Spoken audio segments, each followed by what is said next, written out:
Hello, and welcome to the BamCam podcast with your hosts, Jack Burnette and Alison Castellano. I'm Wendy McConnell, and look, it's the original crew. We're all back together. Yeah. We are. It's been a while. Rumors of my demise are overinflated. No. Greatly We need Jack to stick around. He knows too much, and he's a good mentor for me and Adrian. So we're glad to have him here today. Good. So, but you know, I feel like the podcast has been in good hands while I've been We've absent. tried. I haven't really been absent. We've just let You've just you and been- Adrian yeah. handle things. Yeah. So that's good. It's been a good experience. Yeah. All right. So today we're Yes. going to make you work, Jack. What are you going to be doing? What are we going to be talking about?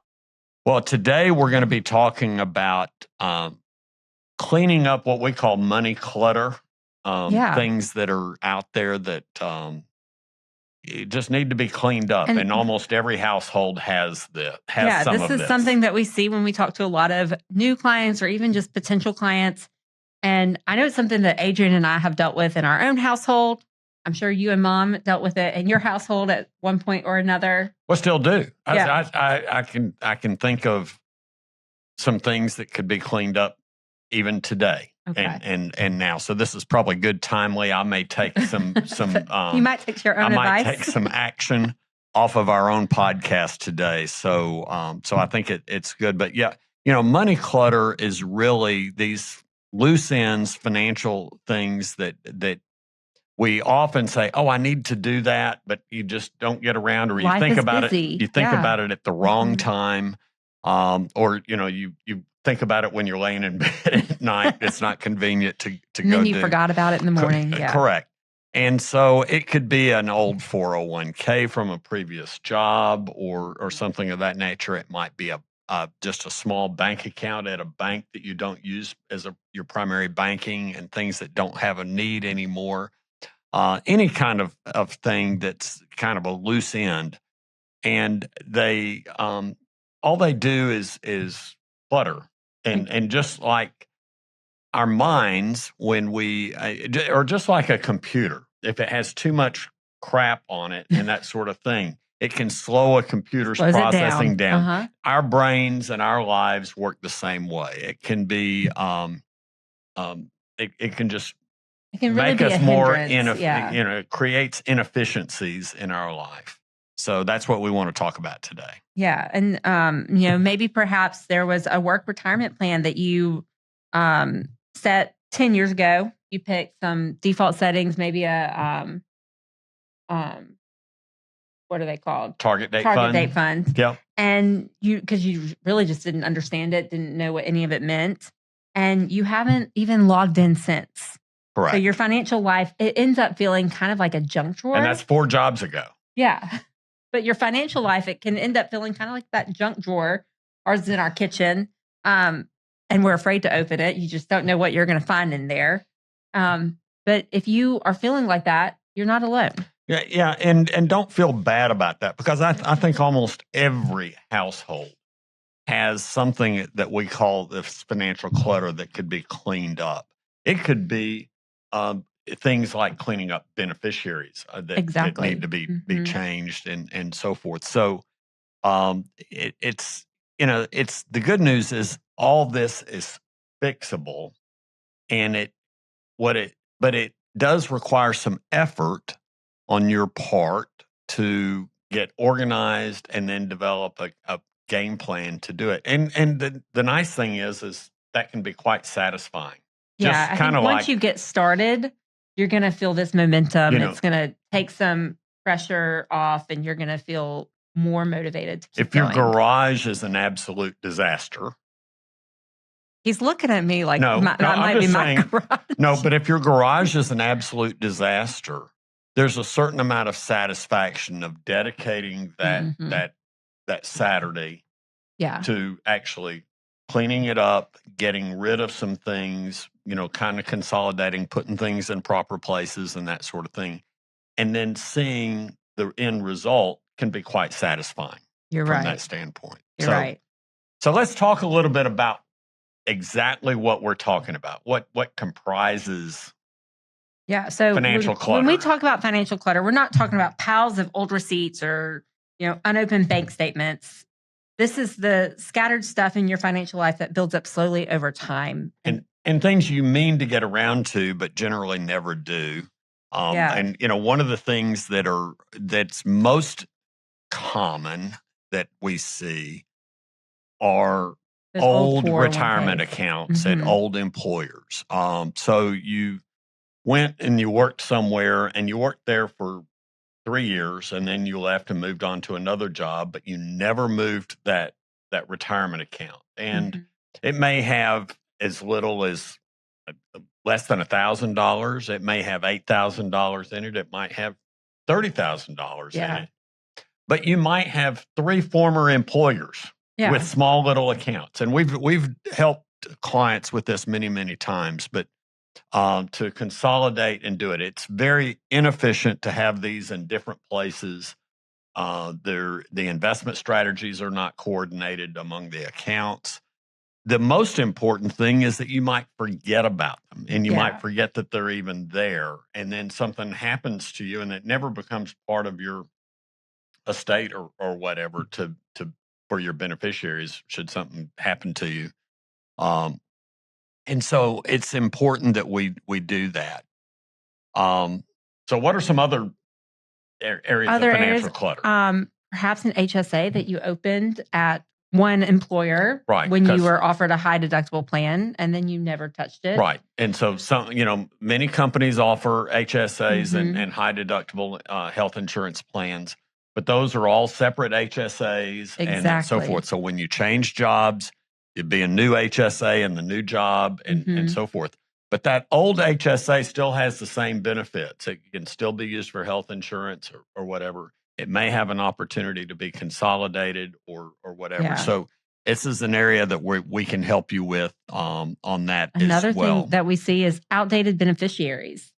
Oh, yeah. We see that one a lot.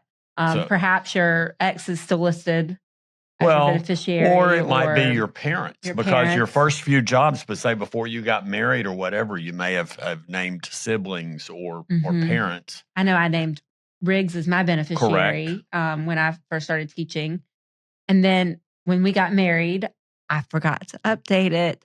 And so it's been updated now. It was not until open enrollment, like the next year, because I had to log in for open enrollment. Right. And that's when I was like, oh, I probably should have made this change back in March when we got married. It's very common. And I will tell you, I remember, and this is going back a number of years ago. I was much younger, and an old friend of my parents died, and he had remarried.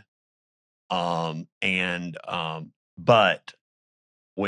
when they went to look at the life insurance on that, he had not changed the beneficiary from his previous spouse, his previous wife, who had since died. He was a widower, but it went to her grown children instead of his wife, because even though his previous wife had died, and it was just sounds like a mess. It was a mess, but it was also disappointing and not what he would have intended. I remember this. This is going back 30 years maybe, and just hearing about all this. This was before I even got into this industry, and so it reinforced the idea that having your beneficiaries up to date is crucial. And it's there. So, other things that you can have are small accounts, bank accounts and whatever. So, most people will bank at one primary institution, maybe 2, that sort of things. But you may have, so it's not uncommon, for example, if you have a mortgage with a financial institution like a credit union or something like that, they require that you have a bank account there. Yeah. And it's a small account. So you may actually have some small accounts that are kind of dormant, just sit there. They may have $800 in it, or it may have $1,500 in it, or something like that. So you kind of look around and if you really start thinking about this financial clutter, there's a lot of things that can be there. Same thing with old, Yeah. it may be credit cards. It may be a credit card you don't use, but it charges an annual fee. And so you're sitting there. Exactly. And so then you ended up paying that $50 annual fee for a card you don't even use. And it's there. So there's a Yeah. lot of things that kind of fall into this category of financial clutter. And it really keeps you from making confident decisions because you don't have a clear picture of what you have or where it is, where it stands. It creates friction. And you feel like you can't build momentum because you're buried under this pile of scattered stuff. Right. So I think it's important that you cleaning it up will give you peace of mind. It matters to clean it up. Now, when it comes to things like credit accounts, you got to remember that closing a credit account can ding your credit. That's true. You kind of have to think about that. But if there's a fee involved, you certainly don't want to be paying a fee on that. But you don't have to close accounts per se, as long as they're not costing you anything. But having small bank accounts out there are just inefficient. They may have a charge or a fee to it. Closing or consolidating your 401ks, your retirement accounts are very important. I think because it's just kind of getting it organized. And so when you do this, it also gives you peace of mind because your financial life doesn't need, just because the more advanced you get in your financial life does not necessarily call for more complex strategies. Exactly. You don't necessarily have to have, many banks. You don't have to have many investment, providers and that sort of thing. And as a matter of fact, sometimes when the right hand and the left hand are not in sync with one another, they don't know what they're doing and they work independently and not in sync. So it's important to do that.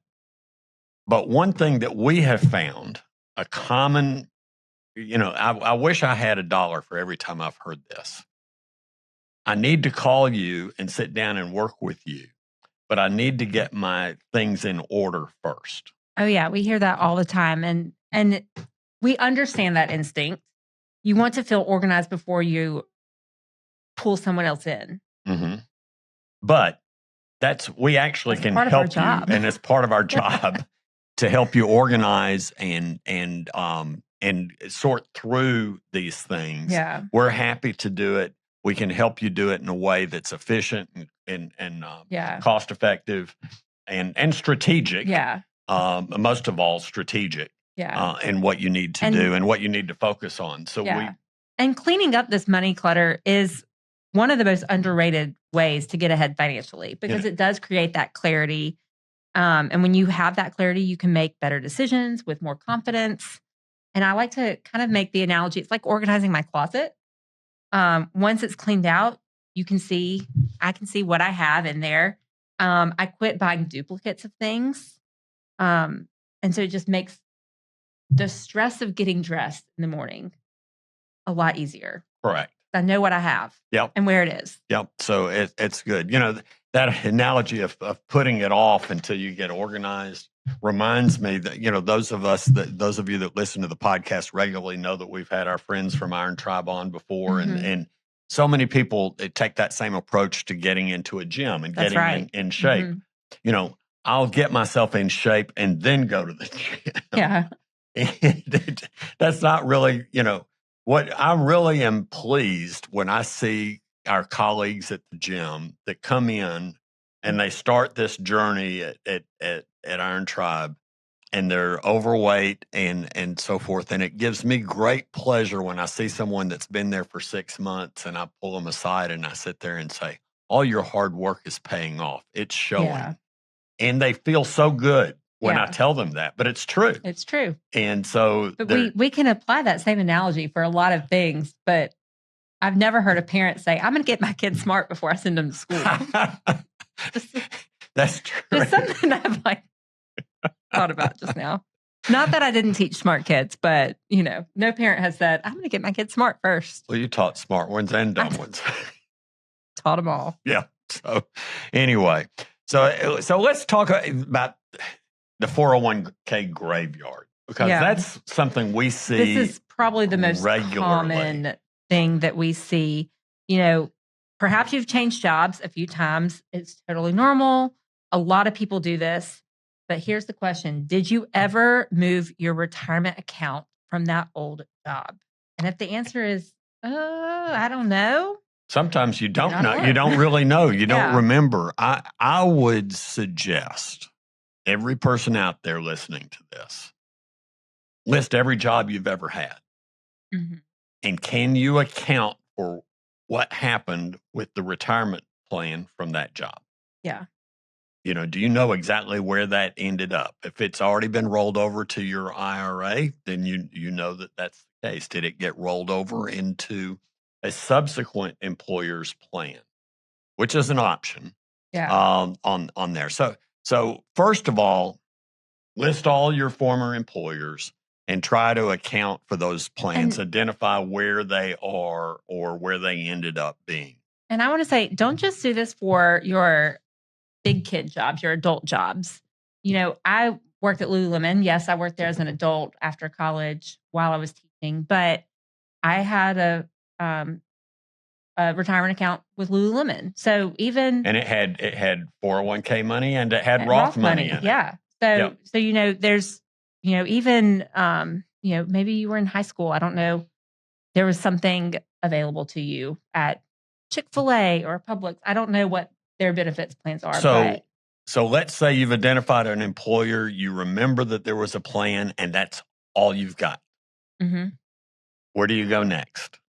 I would contact HR for that company. I'm sure you could, if I needed to contact HR at Lululemon, I could walk into the store and say, who do I contact? Mm-hmm. And I'm sure they could point me in the right direction. But there's also a National Registry of Unclaimed Retirement Benefits.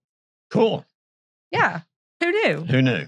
So you put your Social Security number in, probably date of birth, and identify yourself, and it may match you up with some unclaimed or unlocated. Mm-hmm. And I will tell you, former employers don't want a bunch of unclaimed $800 and $1,200 and $3,000 retirement balances in their plan. They're inefficient for them as well.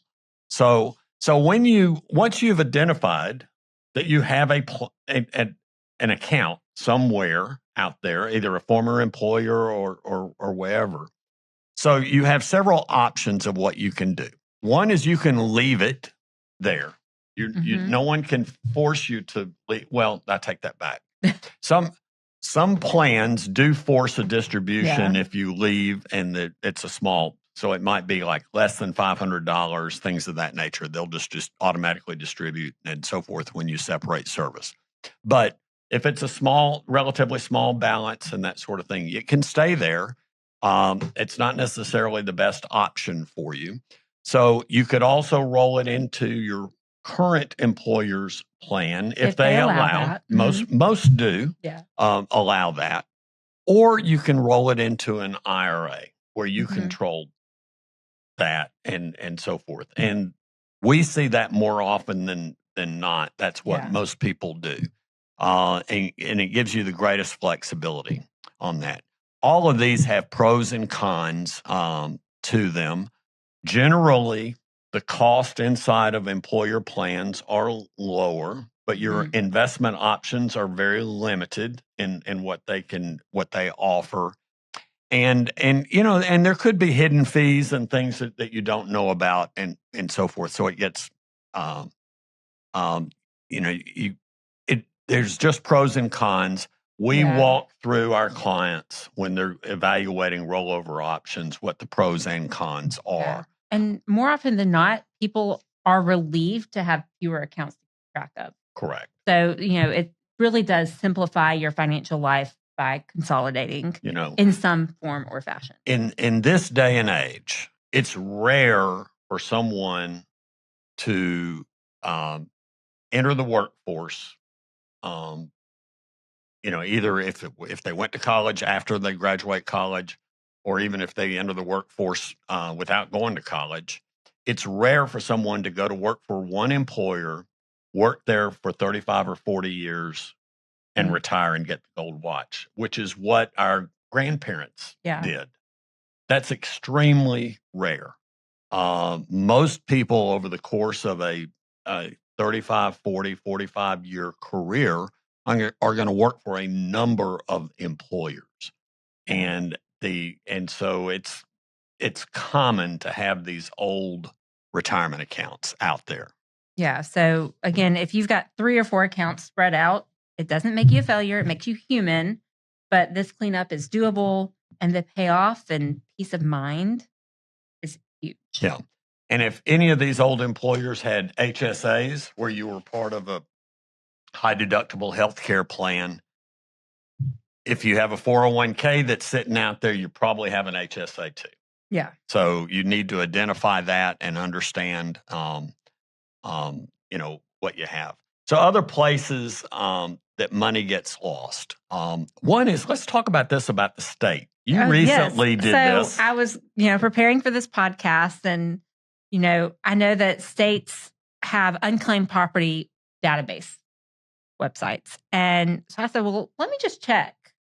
So I go and I type my name and my social security number. 1, 2, 3, 4. Over $400 of unclaimed property is coming back my way. Okay. And it was all tied to our home address right up there in Vestavia. And who knows what it is. Okay. Is it on its way to you now? It is. I've got to fill out some paperwork to prove my identity, especially because I've had a name change. I've got to provide a marriage certificate. Okay. And then the state told me it would take about 6 to 8 weeks for them to process that, and then it will be coming my way. Boom. You want to know what's funny, too? You going to take me out to lunch? I can take you out to lunch. My brother has some, too. So when he's here next week, he's going to be getting help filling out the paperwork. Did you check to see if I have any? I did. You did not. Okay. Mom doesn't have any either. Ah, okay. But I checked Alabama and Florida for Adrian and did not find any for him. Okay. So I'm the only lucky one. Well, me and Riggs, we're the only lucky ones. Interesting. So, and that really was not much effort.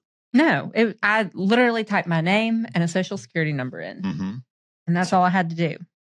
Interesting. Yeah. So, so some of you back in college or whatever, I know one thing that was common years ago were old accounts that were tied to banks where you got premium. Like at Alabama, like Get On Board Day, they always had Regions Bank or some kind of local bank in Tuscaloosa that would be a Get On Board Day, like for welcoming students back to college. Yeah. And they'd be like, sign up for this bank account and get this t-shirt. Okay. And, when you're in college, you need a t-shirt like you need a hole in the head. But you amass quite a few t-shirts.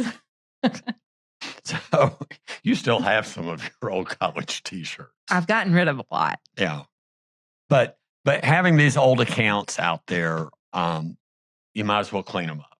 They're not doing you any good. You want to identify that and do. And so another place that there would be accounts that maybe a grandparent set up for you, or whatever. So they could be an old UGMA account, which are accounts for minors that are out there at a bank or a brokerage or something of that nature, or that could be old 529 accounts, and you might be sitting there in your late 30s and long since college and not need it, and so have money available that could be used for something else and clean that up. So that's another thing. Pensions, even though they've become more rare over time, you may have worked. We should have talked about this at when we talked about old 401ks, but you actually could have a pension at an old employer that you don't know about. That's true. It could be out there, and it may be available to you in a lump sum rollover, because many employers want to clean up old pensions even if they've frozen that pension or whatever, they'd like to clean up small liabilities out there. Yeah. So, and we've talked about this before, but while we're on the topic of old accounts, always double check those beneficiaries. Yeah, we talked about the disaster I mentioned Yeah. to you earlier about this friend of my parents that I remember. This is going back when we lived in Chattanooga, so that was before 1990. So it's going back a long time. But I do remember how that is. Yeah. So it makes things awkward. You've got beneficiaries on retirement accounts that are named on retirement accounts, on life insurance policy also. And so old life insurance policies also can be something that can be cleaned up. A good example might be a policy that your parents took out on you as a child. Yeah. That are out there, and you or they may still be paying a small premium on or whatever. It's interesting how powerful they can be. Mom had one of those. She actually had two small accounts that last summer her parents paid the premiums on these accounts until just a few years ago, and it was it was after her father passed away that we actually even learned about these accounts. And her father passed away several years ago, and then so the premiums came to us, that I paid them for a few years, and then we looked at these recently, and I said, what if we took the cash value in these policies? I said, it seems silly to be paying a premium on these policies. They've been out there a long time, since like 1959 or 1960 or something like that. So the combined death benefit on those two policies was like $24,000. Okay. And it had a cash value in the policy. We actually did a tax-free exchange of that policy, those two policies, into a new policy that had like about an $80,000 death benefit, fully paid up. So no more premiums. Yeah. And the death benefit tripled. Yeah. So win-win all the way around. So so there's a lot of things, and that's an area we can help you with on old policies like that to do. But again, it was annoying to me to get these annual premium notices, and but for 3 or 4 years I paid them. Just and just to because it was that financial clutter, and you just it was easier and I just didn't focus on it, and I did have to jump through a few hoops to get it cleaned up, but it had a significant impact. Yeah. So that was was good. Here's some good news: you don't have to sit down and clean this up in one weekend. That's really unrealistic and very overwhelming. So the key is to break it down. Yeah, I'd first start by taking an inventory. Trying to build up a list of just what they are. It just gives you visibility of everything that you have. And so it can be on one sheet of paper, kind of a bullet list of things out there that need some focus and some attention to. Yeah. And then maybe take 30 minutes a month, just 30 minutes out of one weekend day a month, to review and tidy up. Well, or maybe just pick, one item a month to clean up. Yeah. So that over the course of 6 months, they can be all done. Yes. Mm-hmm. So and you'd be amazed how much peace of mind comes when you get just started. You don't have to get it done, but just started. It's how good that garage looks after you focused on it. Exactly. It's a sense of accomplishment, and it's a sense of peace of mind. And you never know what you might find behind that old bicycle in the garage. You might find that, buried treasure, $25,000 401k that you really had forgotten you had. Yeah. And out there. So it's important to do that. And it doesn't have to be done alone. No. It's, people say, I'm going to get everything cleaned up before I come work with you. But you don't need to do that. That's not how this works. We enjoy helping you clean up your financial clutter. Yeah. It's part of our job. And we're not here to judge you or expect perfection out of you. We're here to support you, help you simplify things, and make everything feel a lot less overwhelming. Yeah. So reach out to Jack at eaterfinancialwellness.com or eaterfw.com. Yeah. Actually, it's easy. You don't have to type it all out. Or Allison at eaterfw.com and say, help. Yeah. That's all you have to do. Just the subject line, help. Yeah.